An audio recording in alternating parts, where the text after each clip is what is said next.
السلام علیکم دوستو، کیسے ہیں آپ سب؟ میں زمینہ فیاض ایک بار پھر آپ کے ساتھ تو سنیے ایک عبرت آمیز حکایت۔ میرے استاد رحمۃ اللہ علیہ فرمایا کرتے تھے کہ ایک شخص نے یہ دعا کی کہ مجھے خضر علیہ السلام مل جائے۔ چنانچہ خضر علیہ السلام اس کو مل گئے۔ اس نے کہا کہ حضرت یہ دعا کر دیجئے کہ خدا تعالیٰ مجھ کو اس قدر دنیا دے دے کہ میں بالکل بے فکر ہو جاؤں۔ حضرت خضر علیہ السلام نے فرمایا کہ بے فکری اور راحت دنیا دار میں نہیں ہو سکتی۔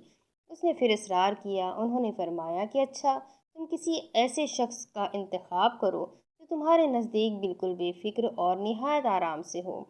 میں یہ دعا کروں گا کہ تو بھی اس جیسا ہو جائے، اور 3 دن کی اس کو مہلت دی۔ آخر اس نے لوگوں کی حالت کو دیکھنا شروع کیا۔ جس کو دیکھا کسی نہ کسی تکلیف یا شکایت اور پریشانی میں مبتلا پایا۔ بہت ہی تلاش کے بعد اس کی ایک جوہری پر نظر پڑی جس کے پاس حشم خدم یعنی خادم، نوکر چاکر بھی بہت تھے، صاحب اولاد بھی تھا، اور اس کو بظاہر کوئی فکر نہ معلوم ہوتی تھی۔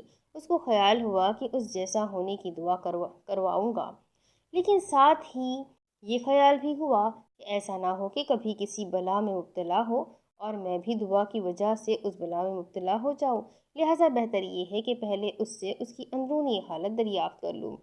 چنانچہ اس جوہری کے پاس گیا اور اپنا پورا ماجرا اس کو سنایا۔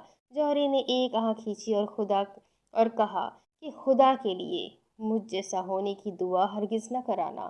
میں تو ایک ایسی مصیبت میں گرفتار ہوں کہ خدا نہ کرے کوئی اس میں گرفتار ہو جائے۔ واقعہ یہ ہے کہ ایک مرتبہ میری بیوی بیمار ہوئی اور بالکل مرنے کے قریب ہوئی۔ میں اس کو مرتے دیکھ کر رونے لگا۔ اس نے کہا کہ تم کیوں روتے ہو؟ میں مر جاؤں گی، تم دوسری کر لو گے۔ میں نے کہا کہ نہیں، میں اب ہرگز نکاح نہ کروں گا۔ کہنے لگی سب کہا ہی کرتے ہیں۔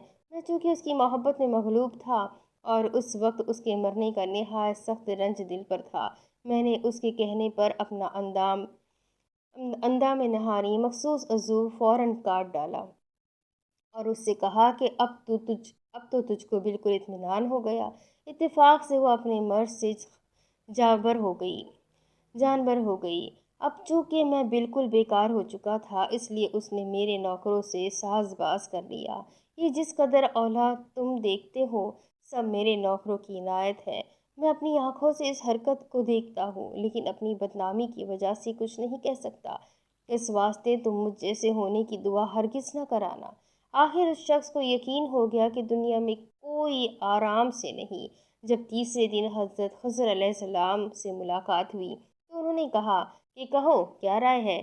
اس نے کہا حضرت یہ دعا کر دیجیے کہ خدا تعالیٰ مجھے اپنی محبت اور کامل دین عطا فرمائے۔ چنانچہ آپ نے دعا فرما دی اور وہ کامل دیندار ہو گیا۔ دین و دنیا طریق النجاح، مالداری اور غریبی۔ حکیم الامت مولانا اشرف علی تھانوی رحمۃ اللہ۔ نوٹ: اس پیغام کو دوسروں تک ضرور پہنچائے تاکہ کسی کی زندگی آپ کے ذریعے بدل جائے۔